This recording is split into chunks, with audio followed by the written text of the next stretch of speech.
How are we doing, guys? Welcome to DT's Daily. Now, on today's show, we're going to be talking about Wednesday night's Champions League matches. Plenty of drama and plenty of talking points in there. And also, we're going to take a look at last night's Europa League matches with a very, very convincing victory for Arsenal. I represent my fucking self. How are we doing, guys? Welcome to DT's Daily. That's right.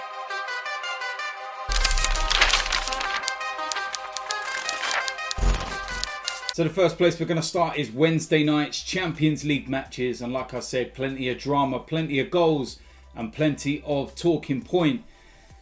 Now the first game, Istanbul against RB Leipzig. Now, of course, this is Manchester United's group.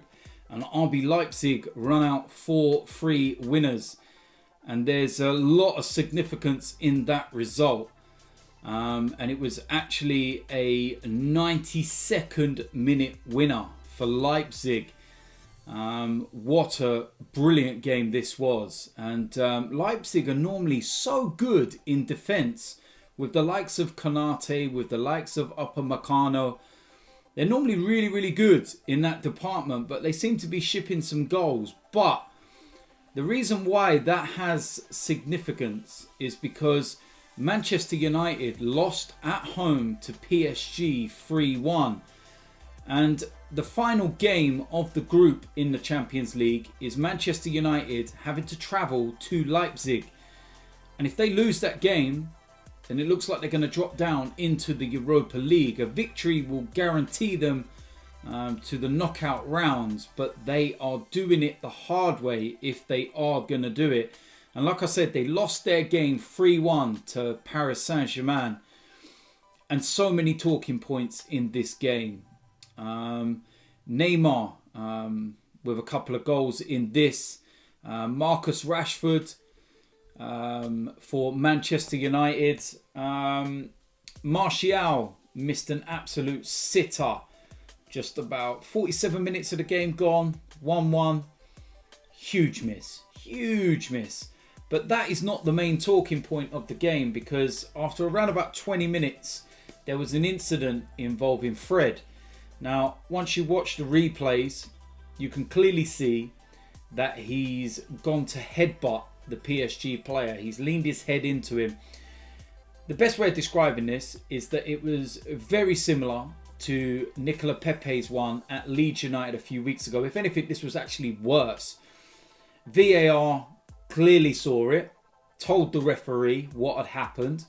The referee then goes and does his customary check. Everybody's like, it's going to be a red card. It's got to be sent off. We've seen it. The referee's going to see it. He's gone over. He's watched on the monitor. And he's gave Fred a yellow card. Yeah. I honestly don't know how he only gave him a yellow card. I genuinely have no idea in any way, shape or form. Baffling. And then you're looking at that, and Manchester United get to half-time, and you think to yourself, yeah, PSG are probably going to target Fred. They're probably going to look to get that second yellow card. And the best thing that Manchester United can do, and Ole Gunnar Solskjaer can do, is take Fred off. They need to look at the situation properly and say, he's a lucky boy. He shouldn't be on the pitch. And maybe the referee will probably, see that at half-time as well, and maybe think to himself, yeah, I got that one wrong, actually. And people might be in his ear, so he might then be looking at Fred to do something so he can, try and make up for his error. And, Solskjaer never took him off. And then in the 70th minute, Fred gets sent off for a second yellow card. And ironically, he actually got the faintest of touches on the ball in his tackle. But when you go to ground like that and the player goes rolling around about 40 times, I suppose you give the referee no choice. So not great for Manchester United, and their table is really precarious. And you're looking at it, and they're currently top on 9 points. PSG on 9 points. And RB Leipzig in third on 9 points. So, quite simply, one of Leipzig PSG or Manchester United are going to be playing in the Europa League. Now, PSG are going to be playing Istanbul. And you've got to look at that and think, they're not going to lose that. Surely they're not going to lose. If they do, then Manchester United and Leipzig can play out a draw and they'll both qualify and PSG drop down into the Europa. As an Arsenal fan, nah, I don't want that, thank you very much. But yeah, if Manchester United get a draw, then they will qualify based on the head-to-head and their victory against Leipzig at Old Trafford. But if they lose, then and PSG pick up at least a point, then Manchester United, they'll be in the Europa League and they won't want that. Especially some of their fans after all of the banter that they gave Arsenal fans about being in the Europa League. So it's going to be a very, very interesting match week 6. Krasnodar, they beat Rennes 1-0. Borussia Dortmund 1-1 with Lazio. Club Brugge 3-0 against Zenit St. Petersburg. Barcelona 3-0 winners against Ferencváros. Juventus 3-0 win against Dynamo Kiev. And the last of the English sides in there, Chelsea with an emphatic 4-0 win at Sevilla.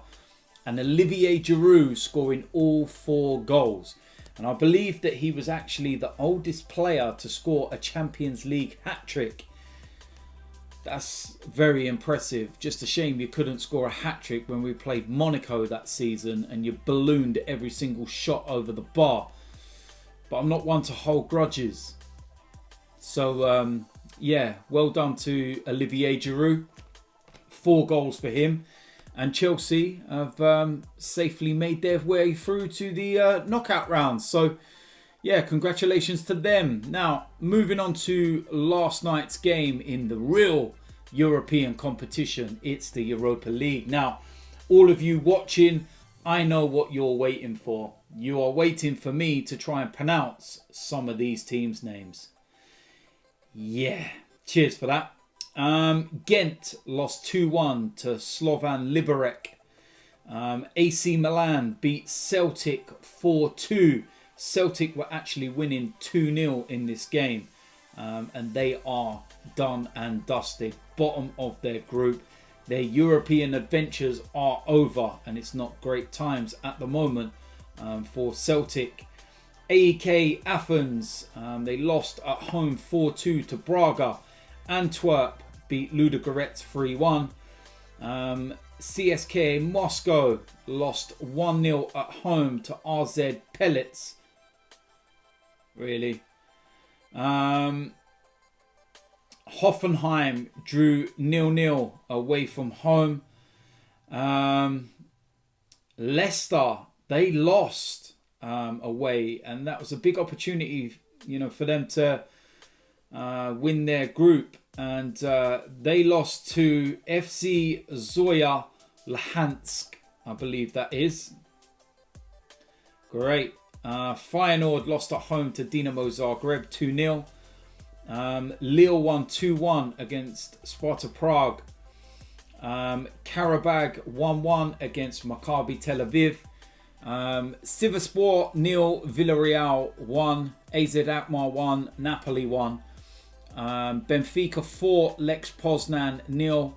Cluj 0, CSKA Sofia 0. Granada 0, PSV Eindhoven 1. Molde 3, Dundalk 1. Nice 2, Bayer Leverkusen 3. Ammonia Nicosia 2, PAOK Salonika 1. Rangers 3-2 win against Standard Liège, and they have qualified. Absolutely fantastic from Rangers and Steven Gerrard, the job he's doing there right now. Real Sociedad drew 2-2 with Rijeka, I believe that is. Roma beat Young Boys 3-1. Young Boys actually had a player sent off who I believe the name was Muhammad Ali. And he was sent off for punching Henrik Mkhitaryan. You couldn't write that, could ya? With a name like Muhammad Ali, what else is he meant to do? Slavia Prague were 3-0 winners against Hapoel Beersheva. I love that name. It's brilliant. Tottenham, they are through, but it was not a great performance from them. They drew 3-3 with Linz ASK. And Linz equalised in the 93rd minute. And Jose Mourinho actually said after the game that some of his players lacked motivation. And he put a very, very strong squad out there. I was quite surprised when I saw that team, given the fact that it is the North London derby on Sunday. But Jose Mourinho went strong with the likes of Ndombele and Son and that playing. So, yeah, Jose Mourinho is not happy and he's called out a few of his players. And it's not the first time we've seen him do that. But like I said, they've qualified, so they will be happy. Now, the last game I've not mentioned, of course, was Arsenal 4, Rapid Vienna 1. 5 wins out of 5 in the Europa League. And that was a brilliant performance from Arsenal. It was free-flowing. It was fluid. It was aggressive. It was so Arsenal of old. That was so nice to see.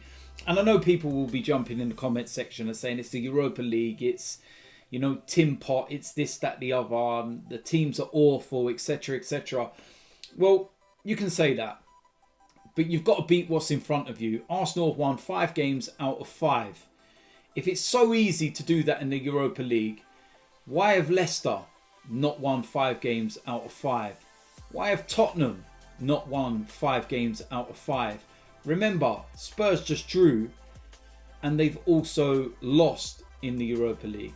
Leicester, they've drawn a game and they've just lost a game. So it's not as easy as you think, especially when you're making so many changes. And that's exactly what we did. There were some brilliant performances. One in particular that a lot of people are highlighting was Alexandre Lacazette, because he was playing in a more deeper role, kind of like a number 10. And at times it was kind of in between the 8 and the 10. It was a really good performance from him. And I was very, very pleased with what I saw. Reece Nelson was really good. There was just some really good performances all round. And later on today, I will do a player ratings, a live one. And we will go through those performances in more detail. But job done. Groups won. 5 wins out of 5. It would be nice to get 6 wins out of 6 when we go to Dundalk next week. But it's a game that you don't really have to take too seriously. The big one, of course, is on Sunday. But it's nice to get the victory. And yeah, it's nice to get fans back in the stadium as well. 2,000 of them. So it was nice to see, that's for sure. So there we go. That is it for today's DT's Daily. So much coming up over the next few days. Of course, we have Spurs on Sunday and there's going to be previews and everything else. So make sure you keep your eyes peeled. If you're new around here, hit the subscribe button, smash a like on this video, and I will see you lot soon. I'm out of here.